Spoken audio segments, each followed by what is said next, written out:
माताजींच्या अनुज्ञेने आम्ही कार्यक्रमास सुरुवात करीत आहोत. हे जे गीत आहे हे नाशिकचेच एक कवी गोपाळ देशपांडेंनी मुद्दाम त्यांच्याकडून तयार करून घेतलेलं आहे आणि आम्हीच आपली चाल बसून आपणासमोर गात आहोत. आम्हाला माहिती आहे वेडे वाकुडे गाईन परी तुझाच म्हणवीन, ही अशी भावना असल्यामुळे आम्ही गाण्याला सुरुवात करीत आहोत.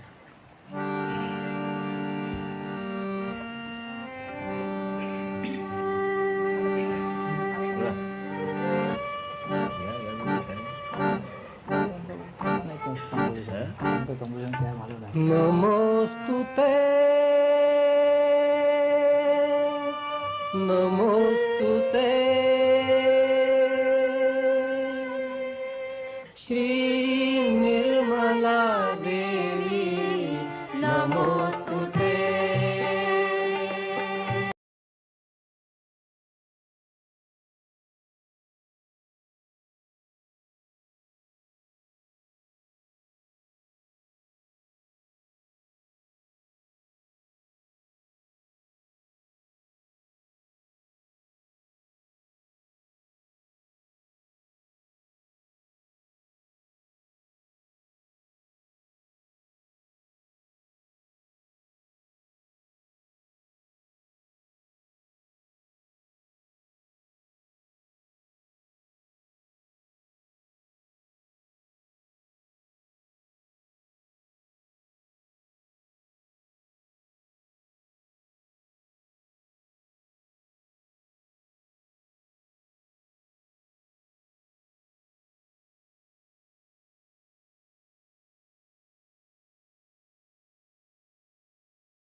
I am spellbound to see all this beautiful expression of your love. Such attention and creativity. I must be the luckiest guru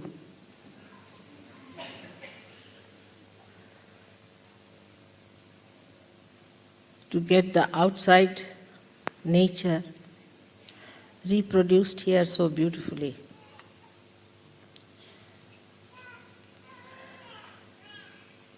After seeing this,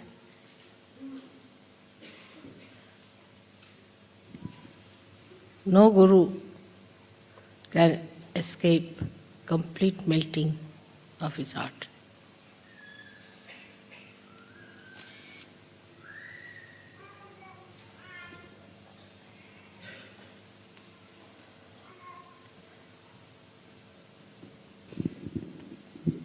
Actually,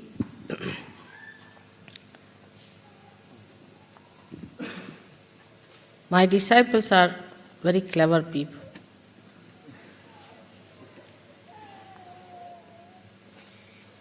They can neutralize any guru.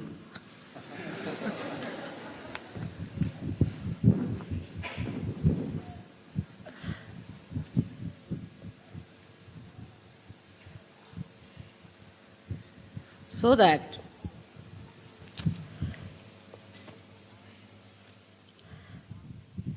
Guru's staff, which is used for disciplining the disciple, also melts away into a lotus.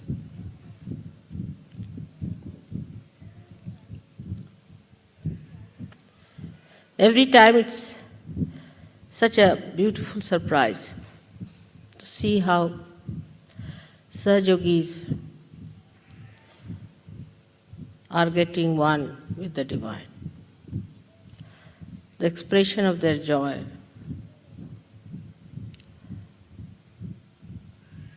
the conception of the divine.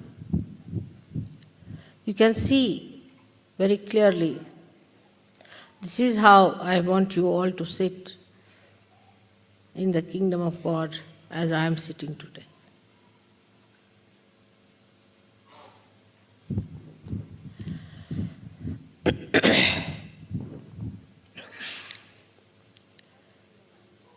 We have to realize that we are now the part and parcel of that cosmic consciousness itself, the Brahma, the one that creates, which coordinates, which plans into all the details, and the one that loves through its creation, through its expression, is that cosmic consciousness. We are not only in it, but we can handle it. We can regulate it. We can use it. We can work it out.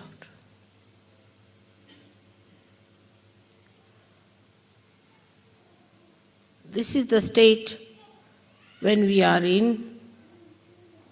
We are the Guru.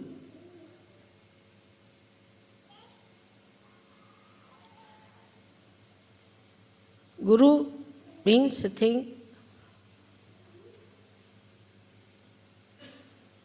which is higher than the gravity of the earth, or stronger than the gravity of the earth.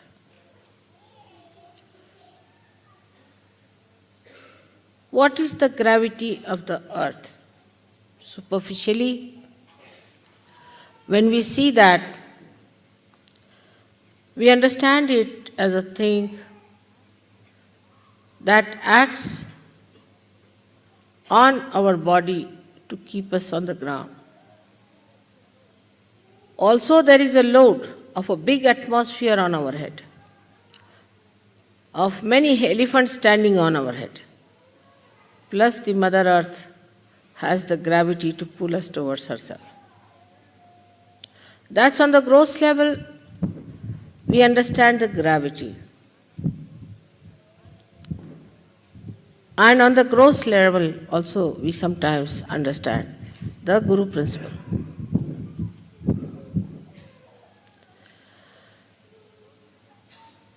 On the gross level, we think a good guru is that person who just attracts you towards himself. Bodily attraction. Or maybe other attractions.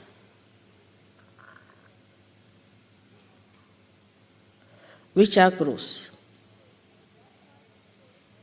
And that's why people always go to the gurus who are false, who are superficial.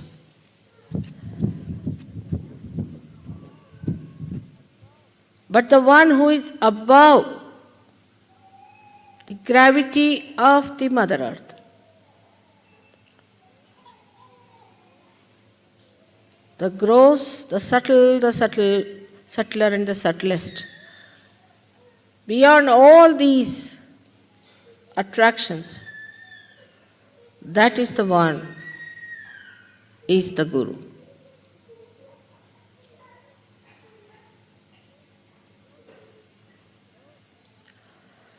So, in the very gross way, we see that normally people are attracted towards other through the body element.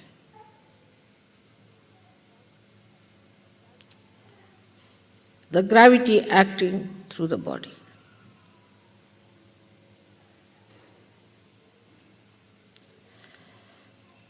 A guru who looks like a cinema actor was very much appreciated. They cannot see the totality of beauty, but just one aspect. The earlier gurus who came as false gurus used to paint their faces even in India. Or they would go to special decorators who would make their hair look like Shankara's jatas, and eyes were painted with big black coal up to this, and the whole body was covered with funny type of a powder. Or they would wear a kashaya, a cloth that was given a color of saffron without using the saffron. In 2 rupees you can get that. And people would be attracted towards such a person. They would carry an elephant. To sit on an elephant, even to add to the propensity of the superficial gravity, and walk on the streets. And people would bow to them and give them whatever they wanted.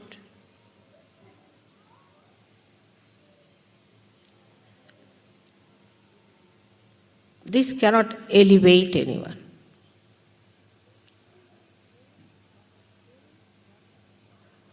Any body attraction can enslave you, cannot give you freedom.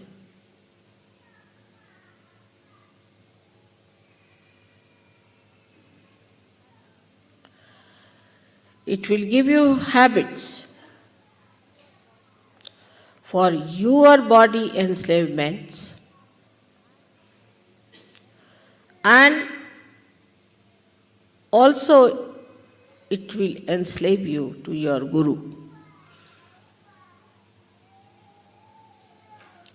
If he knows how to keep attractive in various ways.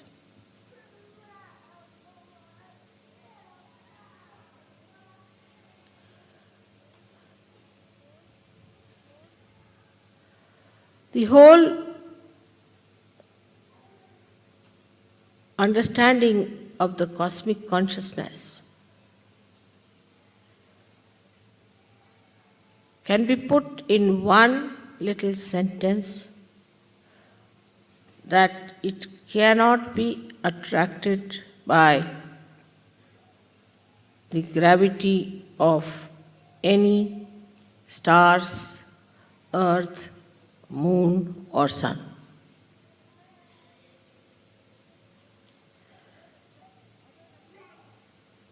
The other attractions one has from the Mother Earth are all for food, greed, lust, materialism at its worst. It comes from matter. All that comes from matter, once you start getting used to it, you become a slave and not a guru. So the first attempt should be for anybody to be a good guru is to get over material attraction. In a subtler way, we can see it happens like this. A lady or a gentleman buys an ashram in Sahajya.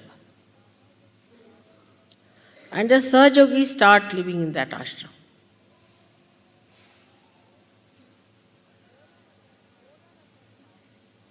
The owner of that house starts worrying about the house and all material things in that house rather than the emancipation of the disciples or the Sahajogis who are there. The whole attention is towards the material upkeep of the house and not towards the emancipation of the Sahajogis who are supposed to rise into the cosmic consciousness. And such a person, if he starts believing that he is the guru, or in any way, even a Sahajogi, he is sadly mistaken. Where is your attention is the point. If you are the guru, where is your attention?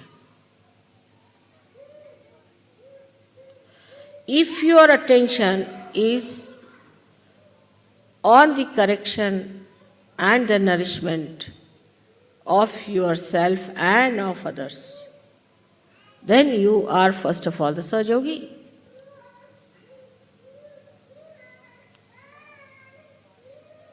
And once you rise above the gravitational force of materialism, then you could be called as the Guru.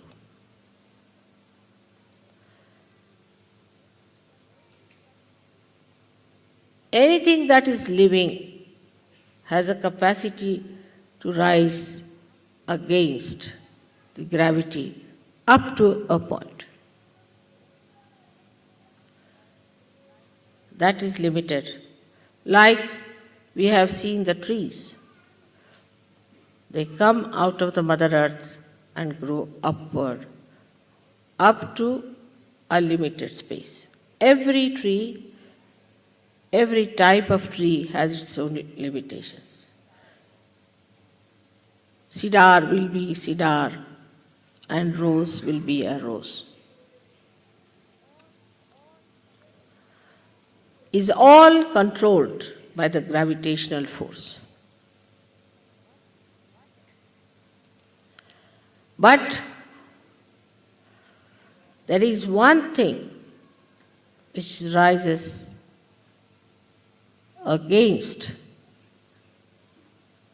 the gravitational force which has no limits, and that is your Kundalini. It cannot be controlled by the gravitational force unless and until you want it to be controlled.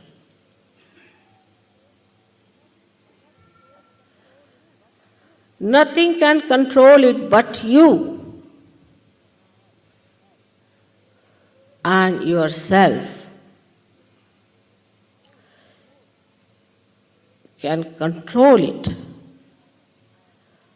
So as soon as you become in charge of your Kundalini, you have crossed one step forward, that you have overcome the force, that is the gravitational force.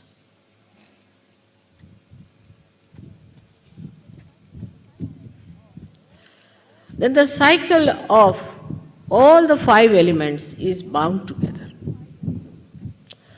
All the 5 elements have to go in a cycle in such a way that nothing is wasted, nothing is spoiled, everything is organized.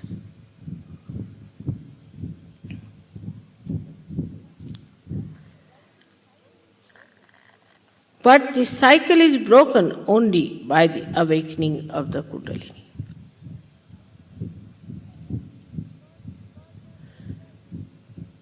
Because you enter into the highest of highest, which is the cosmic consciousness, which you know how to regulate yourself.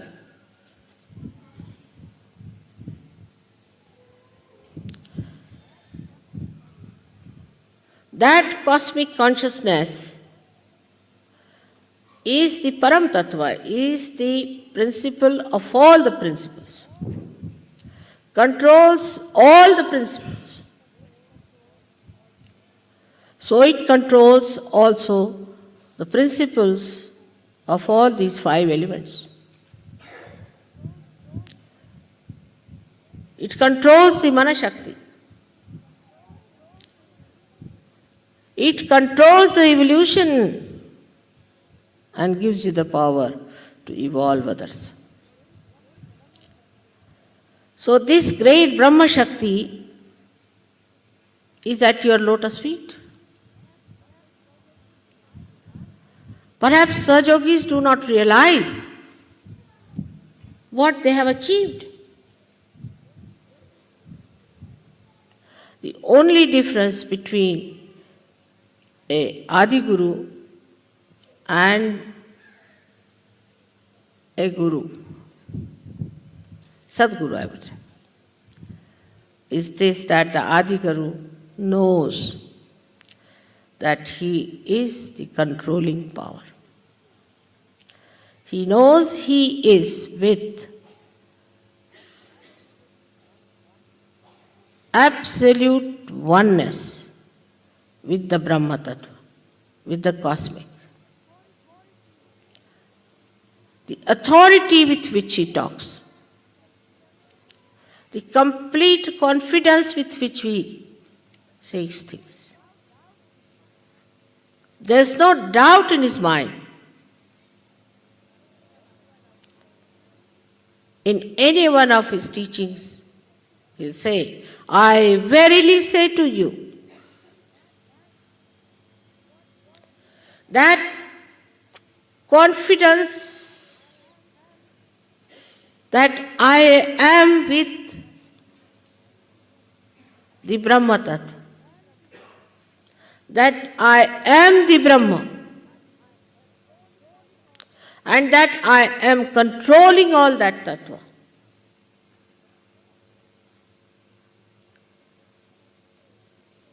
makes him a prophet. Because whatever he says, prophesizes, is the truth. Whatever he says about the past is the truth. And he knows that. He has no doubts.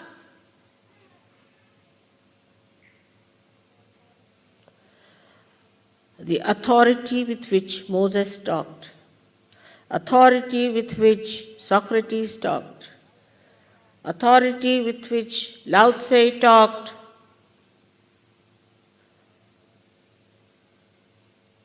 all these great Adi-Gurus,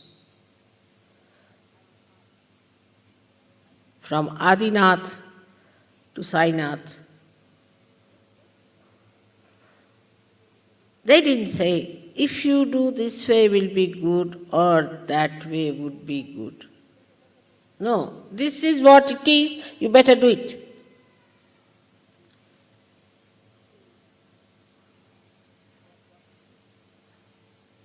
This is what it is.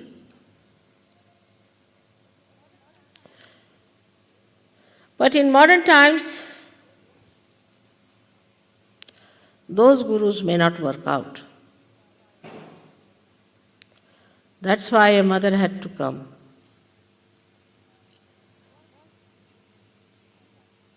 First, to give you realization. Because these gurus did not realize another point, that their disciples not understand them at all. Whatever they are doing out of awe. But awe doesn't have understanding in it. Or even the earlier ones may have had. The generation that came afterwards did not have. So they turned the gurus into a facade, and the whole building they owned as their own, creating all kinds of problems, killing the universality and the collectivity, because Brahma Tattva is the power of the collectivity, is in everything, in the atom, in the molecule, in the human heart. Everywhere it is reflected, depending on the reflector. And it controls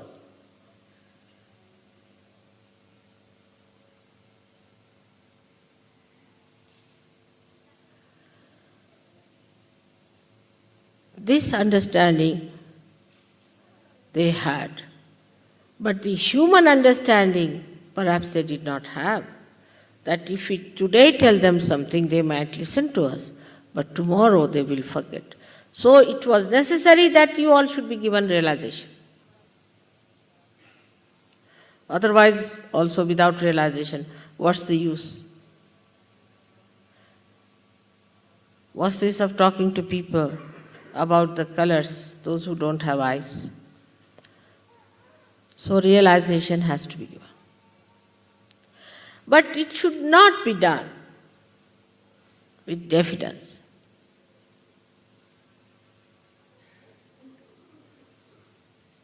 When a guru does not feel vibrations properly, he becomes diffident about giving realization. But even when he feels it clearly, he will not say things with authority. Authority by any chance does not mean aggressiveness.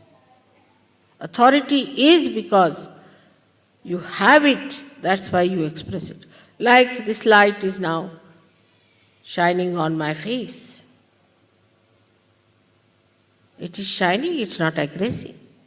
Because that's the quality it has got, that it has to shine, so it is shining. In the same way, a guru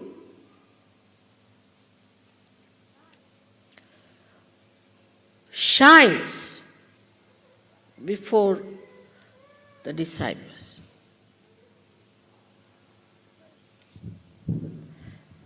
It's very easy to understand this word shine. When you have something dirty, it doesn't shine.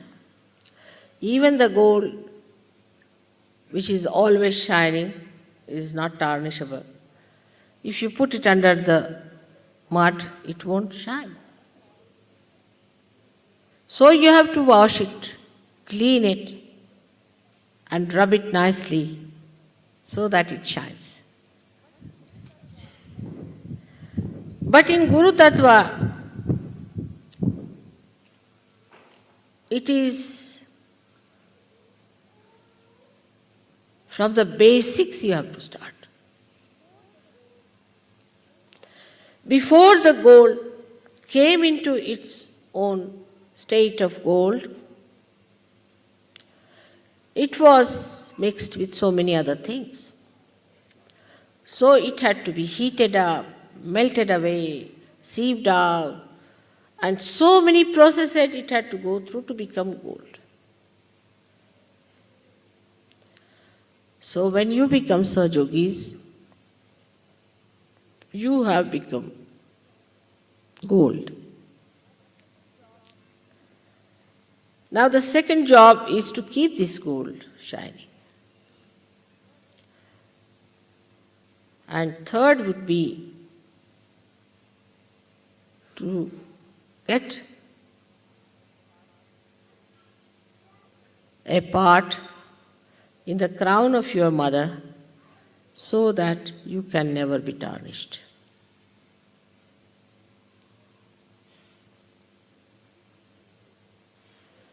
Into these three stages one has to go.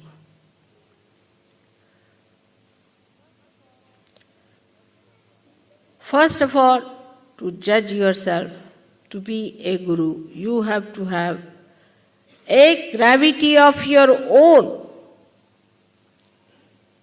which is not bound by the gravity of the Mother Earth.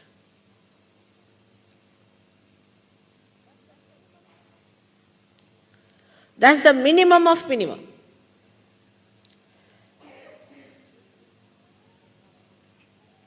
Which does not mean you wear outside the kashaya, the dress that suggests that you are a sannyasi. But from inside, you should be a sannyasi. Now a sannyasi who is inside a sannyasi will have a big bank balance maybe, but will know nothing about it. Will be very indifferent and any day willing to part with it. A sannyasi has to be a person above lust. Should not know what is a lust is.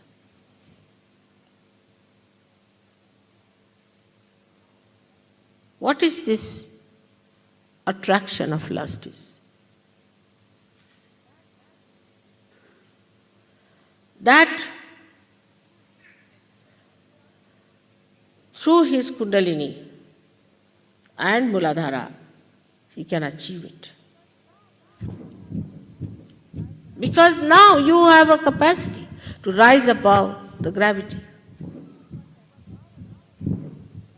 You have got that power now to rise above this lust business, where your attention gets absolutely ruined. But in Sahaja Yoga we have everything.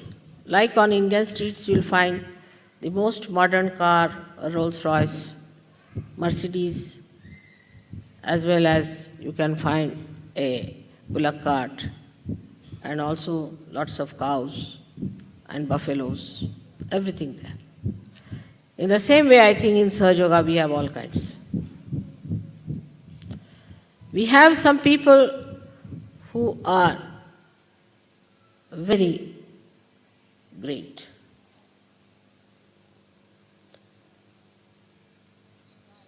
And try to achieve a state of untarnishability. put their attention to it, work it out. But we also have people who are absolutely useless things, just hanging on to Sahaja Yoga, to use Sahaja Yoga for their own popularity maybe, for their own gains. I don't know for what.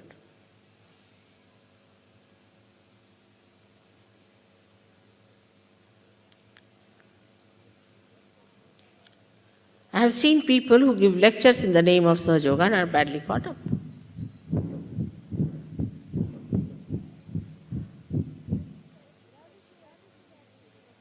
There is that gravity acting in you, remember that. The gravity of the Mother Earth. Some sort of a gravity which should be located. But some of them are nothing but worms. They cannot go higher. And the outsiders see those worms only and try to say that Sahaja Yoga is no good.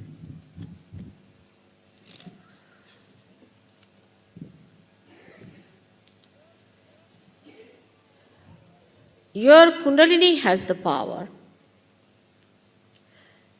It has all the powers to make you the highest of highest.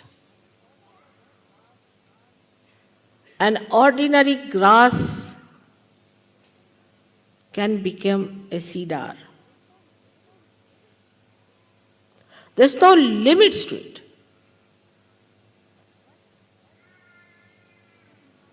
But you must